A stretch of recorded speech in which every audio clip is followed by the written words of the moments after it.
Alright troops, welcome back to the channel and we continue on with spooky season and my top sci-fi horror games. Today I'm talking about Dead Space. Spoiler alert guys, I will be spoiling the shit out of this game.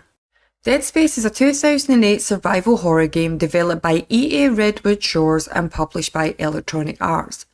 Dead Space was Glenn Schofield's creation at the time he worked at EA Redwood Shores, and he was inspired by Resident Evil 4, Silent Hill and movies such as Event Horizon to try and create a frightening sci-fi horror game.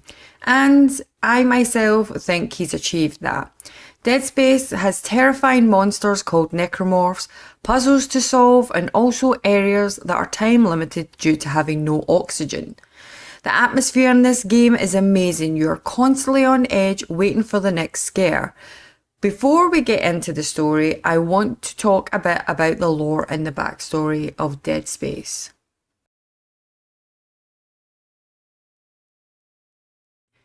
It's 2508, Earth's resources have run out and humanity has spread out to live in different parts of the galaxy.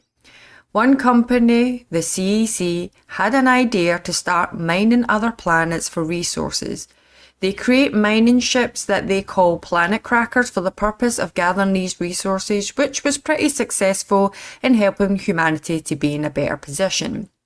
The oldest planet cracker, called the USG Ishimori, had a red marker on board. This marker was a man-made copy of an alien marker that was found on Earth 300 years before this event. It was not known what this marker was or its purpose, but it didn't take long to realise it was dangerous not only for Earth but the entire galaxy.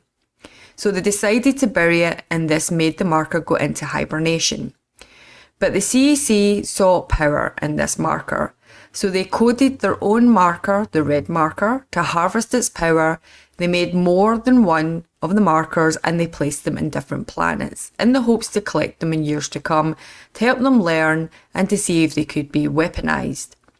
But these markers had terrible effects on humans, giving them hallucinations and making them paranoid. People started becoming more violent or making them unalive themselves. Also, the markers were sending out signals with instructions that could turn dead flesh into horrible monsters called necromorphs. The markers wanted to send these necromorphs as far as wide as they could. The scientist working on the Aegis 7 was killed, the planet itself was abandoned and the marker was left behind. The government decided to quarantine the planet and the law was that no one was to set foot on the planet. In the beginning of the game, we see a crew on a spaceship called the USG Kilion, who have been sent by the CEC after they received a dress call from the USG Ishimura.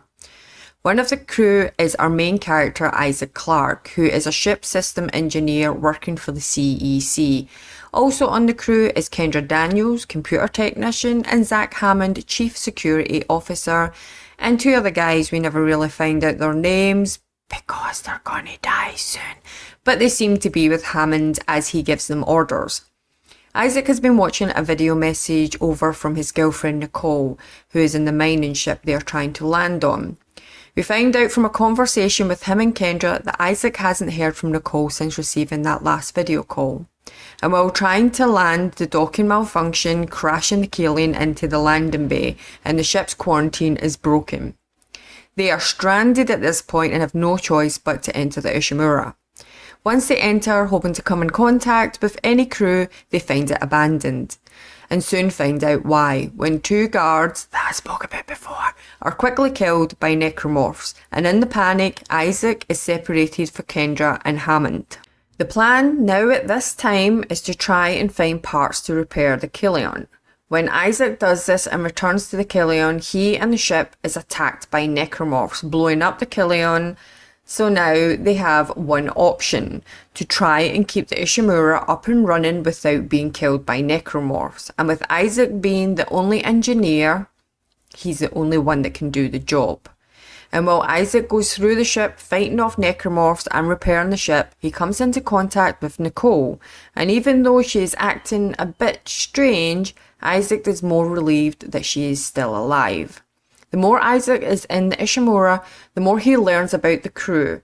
He learns that the captain of the ship, Benjamin Moites, is a unitologist, and with other crew members who were also unitologists, purposely took the ship to Aegis 7 even though there was a quarantine on the planet by the government, and the reason is to get hold of the red marker that was left behind on Aegis 7. Not long after arriving at Aegis 7, the crew started feeling the effects of the marker, whether they were on the ship or the planet. They started suffering from hallucinations and paranoia, which led to the crew killing each other and other crew members unaliving themselves. And one of the scenes of the game that stuck with me was hearing a banging noise. To find it was a crew member just hitting his head off a wall over and over again, it was so chilling. Then there was a mysterious fleshy substance taking over the ship, which started a necromorph infection, turning dead crew members into necromorphs. And these necromorphs would then kill other crew members, infecting them and turning them into necromorphs, multiplying their numbers on the ship. But one person managed to send a distress signal out to the CEC. By now, the CEC know about the illegal mining and about the marker and the unitologist, and send out another team not long after Isaac, Kendra and Hammond arrive. They send this team out to try and keep everything quiet, and so no secrets get out on what has happened, kind of like a clean-up crew, so to speak. This crew is called the US Invalor. But it doesn't go well for the crew of Invalor, as soon as they land, they also feel the effects of the marker and are attacked by necromorphs. So now the plan is to use the US Invalor ship to escape the Ishimura. With Hammond's help, Isaac is able to retrieve the Invalor Singularity Core, which can be used to repair the escape shuttle to get off the Ishimura. But like everything else, this doesn't go off without a hitch, as Hammond is then killed by a necromorph in the process. And we're talking a big necromorph, not just your normal wee necromorphs. Not long after this, Isaac is contacted by the only survivor of the Ishimura, Dr. Terence Kyne, who also is a unitologist, but with everything that has happened, now realises the marker was not something they should have trifled with. He tells Isaac the source of the necromorph is a massive fleshy monster on Aegis 7 called the Hive Mind, which began its violent attack on the crew not long after the Ishimura arrival. The Doctor tells Isaac the marker has the power to suppress the hive and trap it back inside the planet, but the only way to do that is to take the marker back up to the surface of Aegis 7. Isaac agrees to the Doctor, but in the process of getting the marker on the now repaired shuttle, something goes wrong. Kendra appears and kills the Doctor, then reveals herself to be an agent of the government who was sent here to retrieve the marker. She takes the shuttle and tries to leave. Then Isaac sees Nicole, who helps him stop the shuttle from leaving. Kendra flees from the scene on an escape pod, and Isaac gets on the shuttle with Nicole and flies it to the surface while carrying the marker on board. Once on the surface of Aegis 7, he places the marker back where it was left at the excavation site, which turns out to be a massive mistake. Nicole appears to him again, telling Isaac they have been made whole again. The marker starts shooting out massive amounts of energy, which in turn ends up destroying the gravity tethers holding a large chunk of Aegis 7, several miles above the surface, sending it plummeting towards the planet. The moment it hits the planet will be destroyed, and Isaac needs to find a way off the planet before that happens. As he makes his escape, he meets Kendra again, and she shows Isaac a video of Nicole, showing him that she is dead. She unlived herself so she would not turn into a monster, and she has been dead for a while. Kendra explains the marker has been using her in hallucinations to Isaac to get him to do what they needed to be done, which was to be reunited with the marker. Kendra again attempts to take the marker and flee, but she is killed by the Hive Mind, that big fleshy monster we talked about earlier. The Hive Mind then turns its attention on to Isaac, who then starts shooting at it. If you hadn't guessed, this is your last boss battle. Isaac kills the monster in just in the nick of time.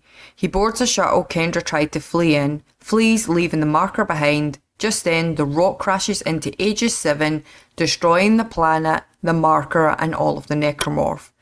And that's the end. Isaac is the only survivor, but everything is destroyed. Dead Space has now had a remake, which is awesome, but the original game will always still be as scary, terrifying, and fun to play to me. And I would say to anyone who has not played the original before the remake, you really should. I hope you troops have a wonderful day, and I will see you in the next video. Bye bye.